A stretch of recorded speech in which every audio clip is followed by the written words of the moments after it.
Me llamo Juan Ángel Artiles, soy misionero claretiano, básicamente porque he conocido a los claretianos, soy alumno del Colegio Claret de Madrid, allí conocí a los claretianos, me entusiasmó sobre todo la forma de trabajar que tenían, la forma de vivir, cómo hacían que otros también vivieran una serie de experiencias que te marcan, que te hacen, que te enriquecen, y en ese sentido cuando me llegó el momento, pues después de ser primero de físicas, me llegó el momento de decidir, pues decidí intentar ver si esa vida y esa forma de vida que a mí me parecía que era muy plena y que ayudaba a otros a vivir, a mí también me ayudaba, ¿no? En Timor Oriental, pues bueno, soy director por un lado de una escuela de formación profesional que surgió porque los claretianos al llegar allí nos dimos cuenta de que el país, que es un país joven, tenía unos problemas de educación muy importantes, más de la mitad de la gente que empezaba primaria no la acababa, aquellos que acababan finalmente primaria, más de la mitad no acababan secundaria, y es un país que evidentemente lo que necesita son personas cualificadas en, digamos así, en tareas no tanto digamos, de una educación superior, sino personas para bien en la línea de la formación profesional, ¿no? Entonces los claretianos abrimos esa escuela precisamente para cualificar a los jóvenes, chicos y chicas, para una formación, darles una formación profesional más integral, ¿no? Y además con la idea clara de que teníamos que, al mismo tiempo de la escuela, la parte profesional, digamos así, teníamos que abrir una residencia para que vivieran una serie de valores. Estuvieran con nosotros los meses que dura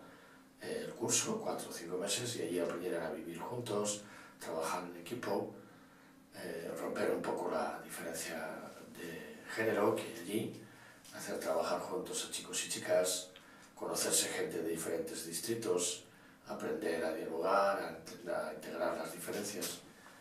Y esa es un poco la labor que estamos intentando hacer ahora al mismo tiempo, o sea que llevamos 2 escuelas en una, ¿no? Y respecto al proyecto de Agricultura Claret, que empezó el año 93, empezó el padre Eduardo Monge, y yo ahora estamos continuando una labor precisamente de ayudar lo que ahora se llama soberanía alimentaria, ¿no?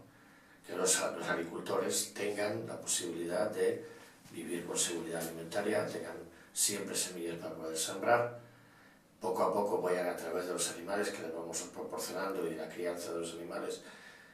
ganándose un dinero, ganándose una estabilidad y una sustentabilidad económica, y al mismo tiempo proporcionándoles la posibilidad de tener una mejor nutrición. Yo creo que es muy importante para nosotros, y creo que es una experiencia, podemos decir, de gracia también para la Iglesia española, el recibir gente que viene de otras culturas, que ha hecho su propia asimilación y su propia transformación personal a la hora de asumir el Evangelio, ha transformado la cultura que él tiene para poder ser, digamos, seguidor de Jesús y al mismo tiempo convertirse en un misionero y llegar aquí y confrontar con nosotros cómo vivimos y cómo entendemos esto de seguir a Jesús, cómo entendemos la misión, cómo entendemos la Iglesia, cómo entendemos la comunidad. Yo creo que eso nos va a enriquecer a todos y es una experiencia que, siendo como es complicada, siendo como es una experiencia difícil, la multiculturalidad no es el punto de partida, sino será el punto de llegada, y ahí tenemos que esforzarnos todos, ¿no? Creo que es una experiencia que puede ser de gracia y enriquecedora para la Iglesia nuestra de aquí y también para los que vienen, ¿no? Y en eso confío y espero.